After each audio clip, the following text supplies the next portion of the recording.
Organized labor in America has taken a hard fall in the last half-century. Just over 11% of U.S. wage and salary workers were members of a union in 2015. That's a steep decline from its peak at nearly 35% in 1954. It was a tough climb to that peak, with long, even bloody battles fought for union rights. Here are just a few of the most noteworthy and influential. In 1894, Pullman Palace Car Company workers went on strike. At issue for the railroad car manufacturing workers near Chicago, their already low wages were cut, while their living expenses in Pullman, a town owned by the head of the company, remained the same. The American Railway Union refused to handle trains with Pullman cars. The strike resonated with workers nationwide, leading to strikes in more than 20 states, involving an estimated 260,000 men. It brought many of the nation's railroads to a standstill. A federal injunction was issued, allowing President Grover Cleveland to send troops to Pullman. Though the troops' presence was supposed to bring order, demonstrations became violent and destructive, and as many as 30 people were killed. The Pullman Company ended up rehiring workers, but they had to promise they'd never join a union.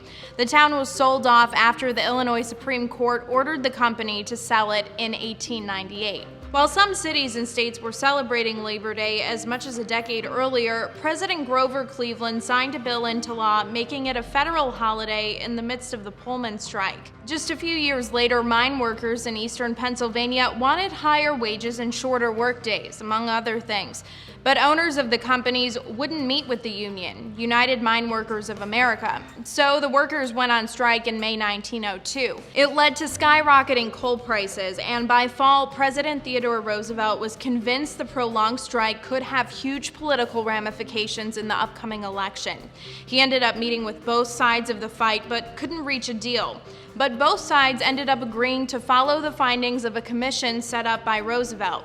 The union ended up getting some of what it wanted. Miners got a 10% pay increase and had 1 hour shaved off of their workday. The conflict marked the first time the federal government acted as a mediator in a strike. Though the number of wage and salary workers largely declined after 1954, it reportedly saw a slight uptick in 1970.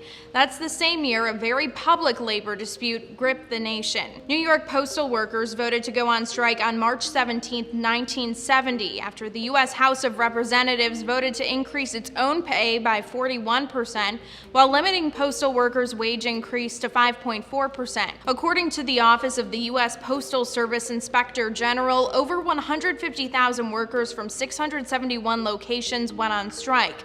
Despite large fines and the fact that federal workers weren't allowed to strike, postal workers wouldn't cross the picket line. President Nixon had members of the military deliver mail in their absence. The strike ended after 2 weeks, and workers got a retroactive wage increase.